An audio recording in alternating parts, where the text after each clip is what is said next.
Highland FM 107.1.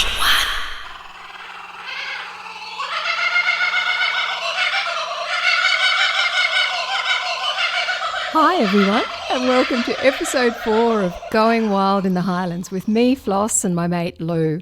We're here to talk about all things nature, and it's pretty inspiring out there at the moment. Spring is gorgeous. Oh, this has just been I don't know, was winter so bad that this seems so good? I don't know, it's just beautiful out there and so much happening. That's right. And we've been pretty busy, haven't we? Yep, we have. We went out together and joined a planting for the Glossy Recovery Program out at Bundanoon. And we had a great time. It's really rewarding putting plants in the ground and thinking about the fact that we'll bring in birds and we'll be contributing to corridors.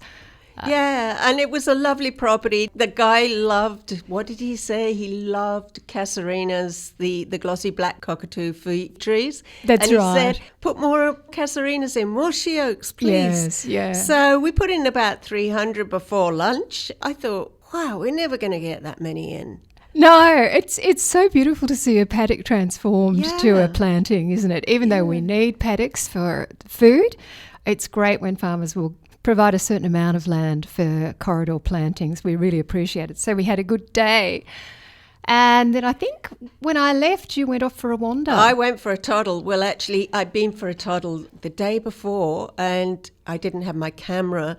And just down the bottom of the road where we were, I had seen, well, I wasn't sure whether it was a willy wagtail or a grey fantail, because, you know, they're both pretty similar, aren't they?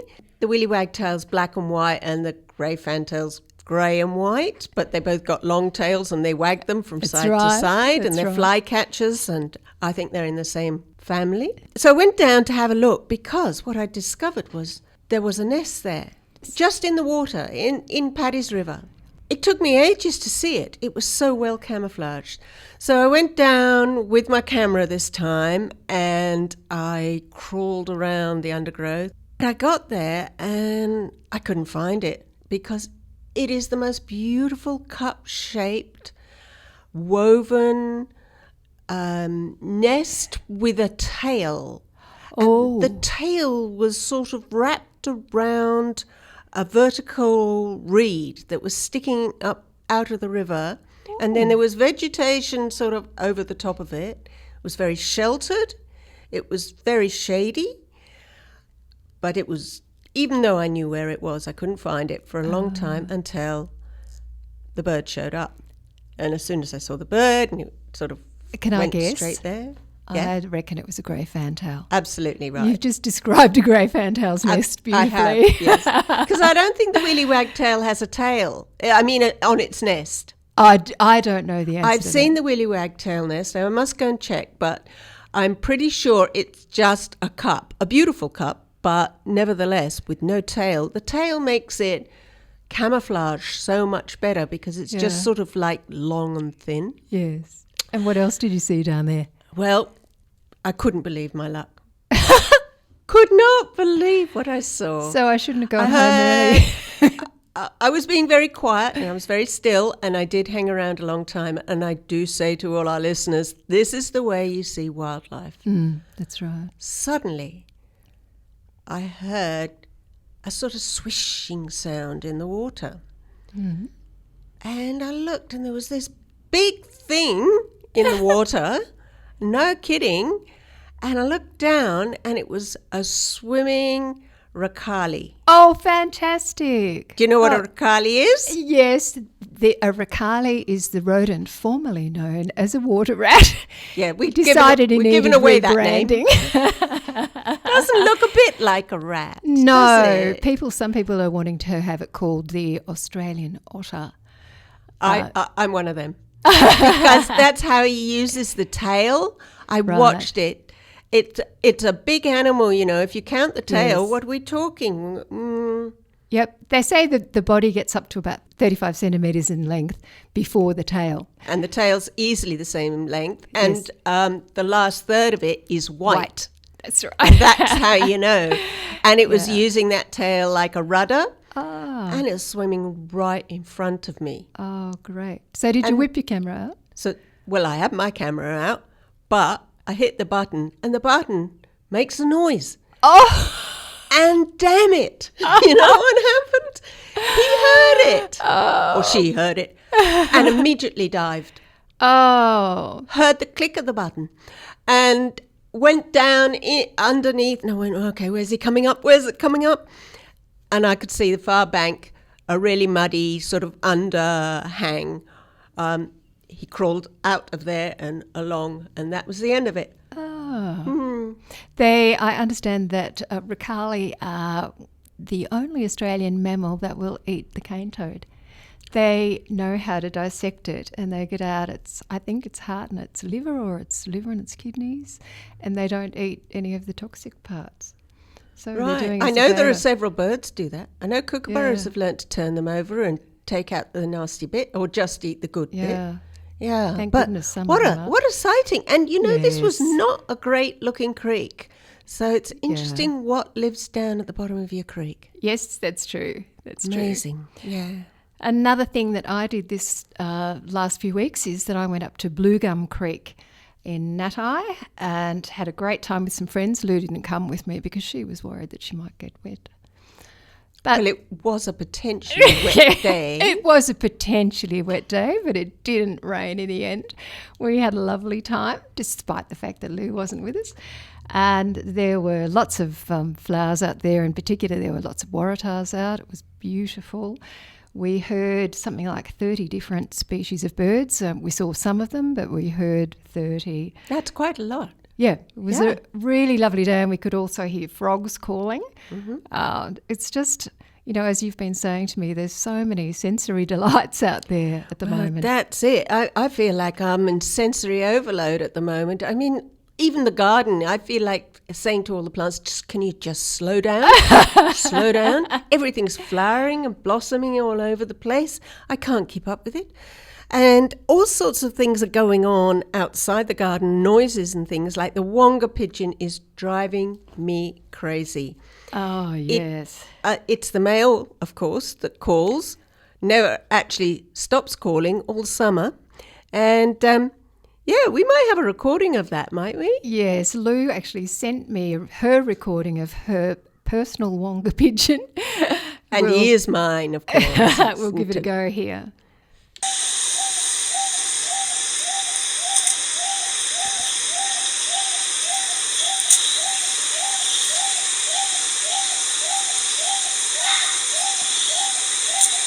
There we go. Apologies for the background noise, but you get the picture. That call from the Wonga pigeon goes on and on and on and on.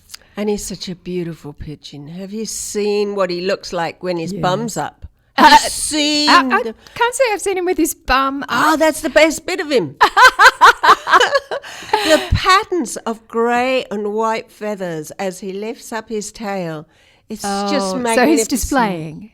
He's displaying, yes. Yeah. He's displaying to my window. He thinks he's displaying to his own reflection. Oh, so not necessarily the cleverest bird. No, I don't think he's terribly smart. And he's been doing it now for, 2 months maybe already, and doesn't seem to have figured out that it isn't another female. Oh. Yeah, it's Well, a bit hopefully slow. a female will hear the call and come on down. But he's so big and fat and beautiful, and he waddles around. He doesn't like flying much.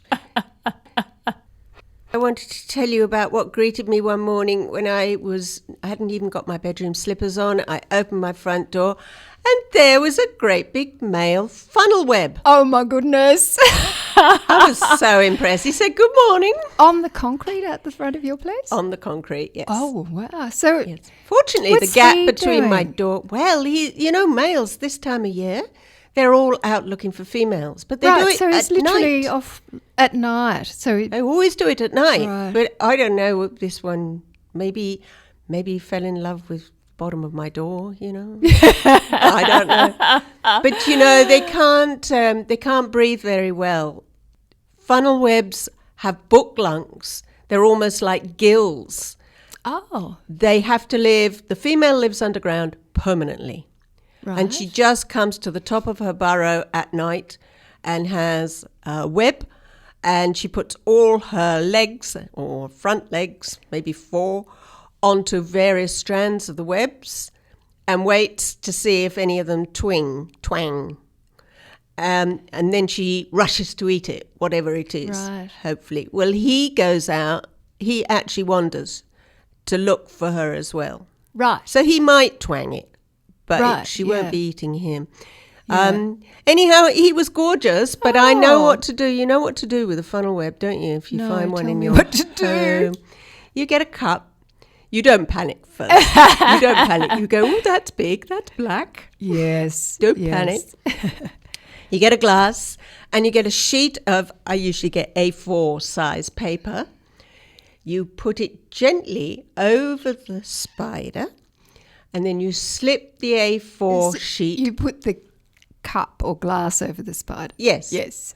And then you put the sheet, you slide it very gently under the glass in such a way that the spider Doesn't get is on out. it. And then you put very carefully, no panicking, you put the glass and the paper, you get a second person, hopefully, to open the door. And then you take it out in the glass and you might leave the glass. Sometimes if I get a bit panicky, I'll leave the glass there. Give him some time to Or make turn his it over escape. just so he can chuff off. Yeah. Right.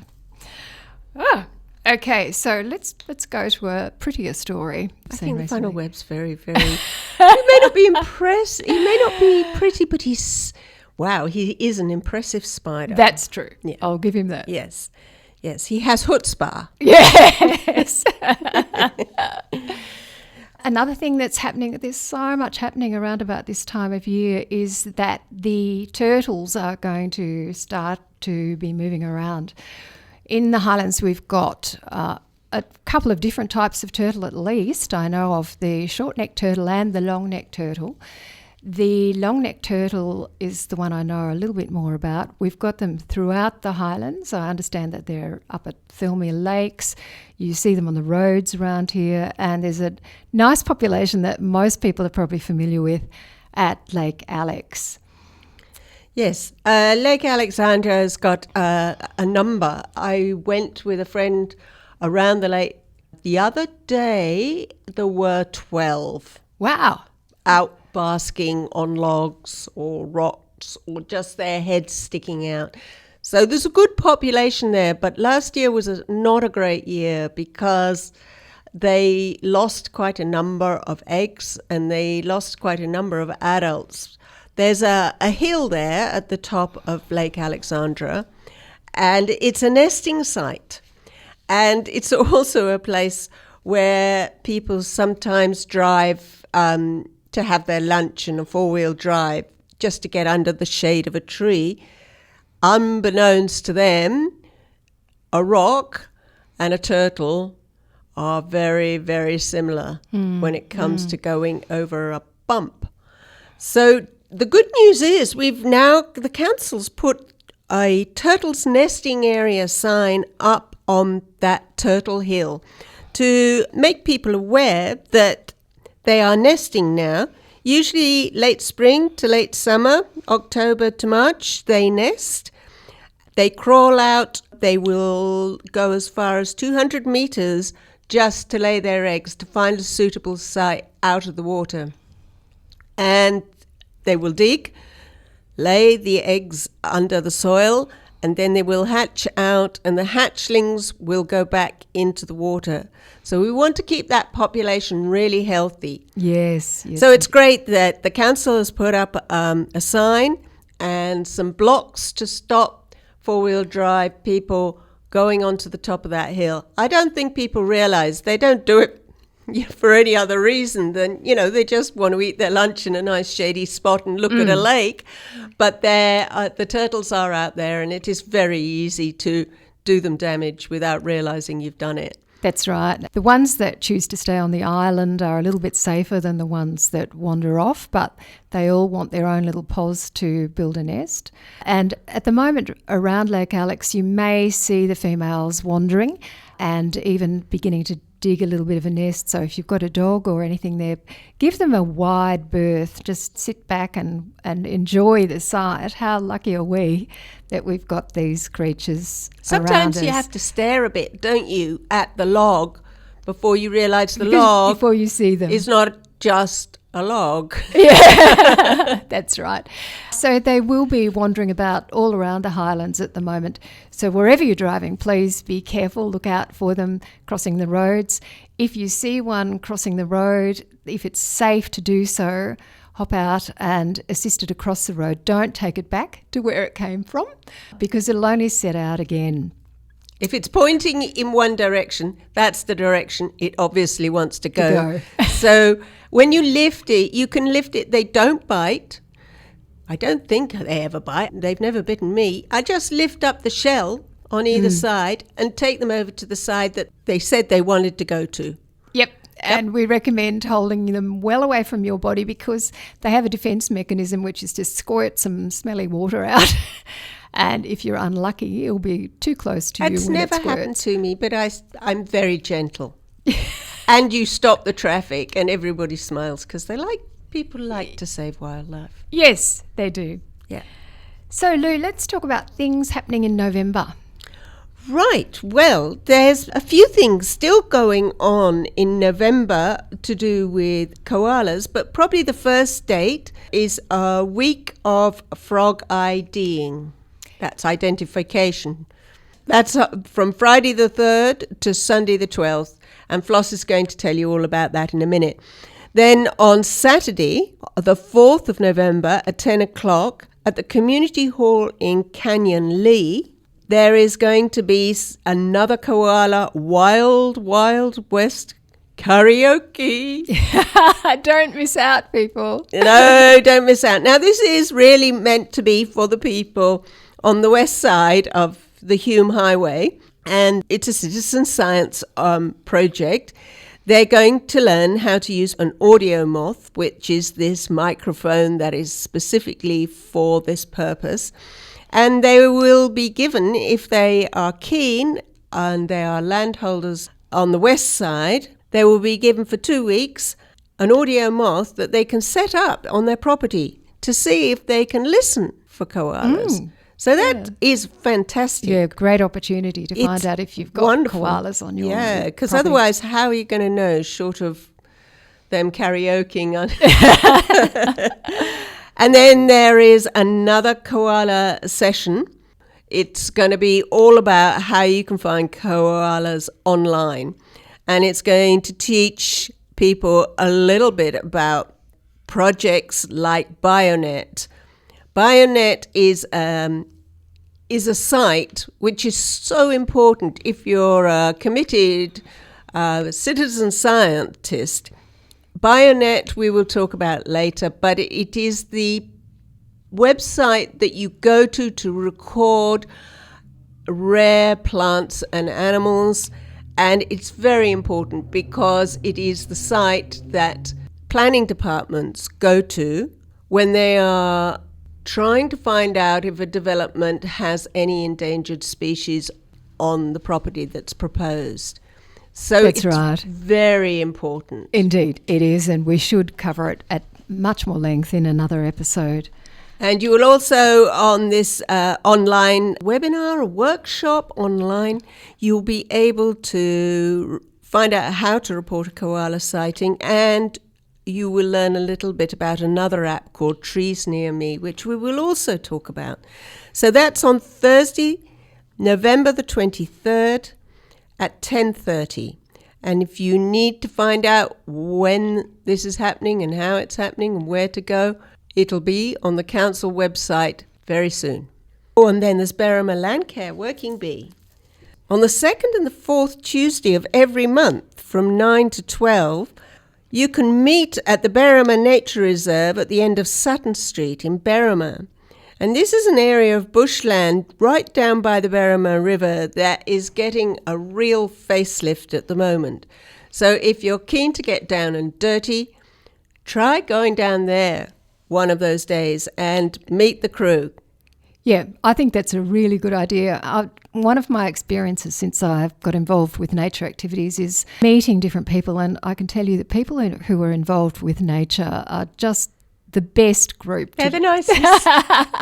They really are. So if you have time, go down there and check out what they're doing and get involved, and keep your eyes peeled while you're down there, because platypus have been seen down that way as well. So let's go back to FrogID weeks. FrogID is an app that's been around for a number of years. It's run by the Australian Museum, and I just love it. I have so much fun getting out, particularly at night time, recording frogs. We have so many species of frogs up in the Highlands. I don't actually know how many, but I've recorded something like 14 or 15 different species in the Highlands. This app has resulted in Australia having the largest database of frogs in the world, and FrogID contributors have helped find species that they thought were going extinct, and they've helped find new species. It's also been helpful in recording the cane toad movements. So it's a really good fun activity to go out with your kids in the evening, particularly if it's been raining or after rain. And with a torch? Yep, with a torch. And back to snakes, do be aware that snakes are active at night time as well. Get out there in the rain with your phone, listen for frogs, see if you can record them. A warm, rainy night is the best. It is. Look, I've been out at 10 o'clock at night with my other mate Lou down at Penrose, and this frog calls out there are just honestly to die for. I can't believe the things that I love these days. FrogID people, they have done some major research as a result of the findings from all the citizen scientists. That's right. This is a fantastic citizen science project. It's really resulted in all kinds of learnings. We'll talk about frogs themselves in another episode, but now's the time of year to be just getting your ear in, listening for frogs. And I have to tell you that I've recorded hundreds of frogs, and even now sometimes when the report comes back, it says, not a frog. So if that happens, you've probably recorded crickets, and I continue to sometimes record crickets. I haven't got my ear in for them. Yes, so what it does is it does identify the frog for you from the sound recording that you make. Isn't that right? Yes, so your phone records the call. You can take a bit of a stab at which frog it is if you want to. They've got some suggestions on the app that they work out from where you are geographically and your description of the area where you are, whether it's wet, whether it's a river, whether it's flooded, and so on. And you can take a stab at which frog it is, or you can just skip that part and send it to them directly. But once you get your ear in, you find you can't resist trying to work out which frog or frogs you've got. Because no two frog species sounds the same. No, the males have adapted so that even amongst a chorus of many different types of species, they've each got their own call, and the female, her ear is particularly attuned to the male of her species. And I heard that 40% of frogs in Australia have been identified from farm dams. So right. if you've got a dam, you may have something, and some of them are rare. You may have something very special in your dam. Definitely worth examining that. Yes, go down there at night time and see who you can record in your dam, and please keep your dam. So we've all been told that it's going to be a very dry year this year, and we've talked about protecting ourselves from fire a little bit. But one of the other things to keep in mind is that wildlife and birds are going to struggle a little bit more this year to find water. So we really would like to encourage people to put water out in their gardens and to keep their bird baths well managed. Yes, they're very fussy. I Birds. find the birds are very fussy about their water. Like I have to clean the bird baths every day and replenish them. And, you know, if there's a little bit of algae or something, no. I've got two scrubbing brushes, and I rush around every morning with my scrubbing brushes, and I've got five 5 different bird baths, all different sizes and in different locations, because, of course, the small birds won't wash in the big bird's bath, and the big birds, particularly the currawongs, make such a mess that nobody else will bathe in those. And I found them all extremely fussy, and I think they smell fresh water, because I've noticed I can put them out while I'm actually filling another. Already birds are in the first one. First, yeah. And I think it's a great idea to do, as you say, and have a whole variety of bird baths. I've got some on pedestals that are big and deep for the big birds, and they're out in exposed areas. And I've got others that are small and on the ground that the little birds will use. And also the blue tongues and the skinks and those sort of little reptiles will come into the ones on the ground. It's good in terms of reptiles and skinks and stuff to keep in mind. It's good to have a little branch or something in the bird bath so that if they find their way in, they can clamber back out, particularly the glazed bird baths. They can sometimes get stuck in. They keep slippering down the side, do they? Yeah. The other thing you can do if your bird bath, if you've only got one and you think it's a bit too deep, you can put something in the middle like a rock or something so that they can clamber out, or the little birds can use it as a way to dip their bill in and out. Yes. But you've got to be careful with cats, of course. Yes. Because cats will stalk birds, especially when they're sort of preoccupied with bathing or drinking.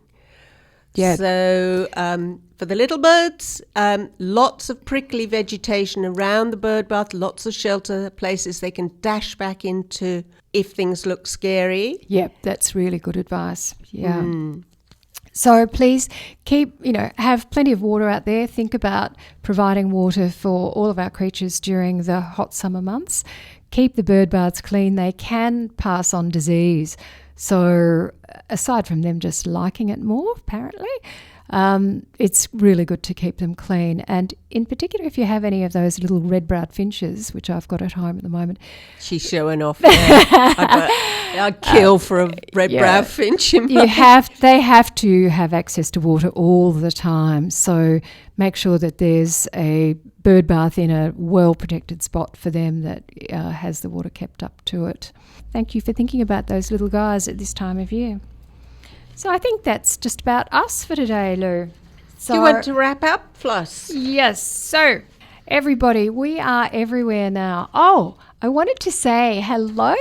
We apparently have listeners in North America and in Europe now. Welcome to our podcast. It's really great to think that people are listening to us from all that far away.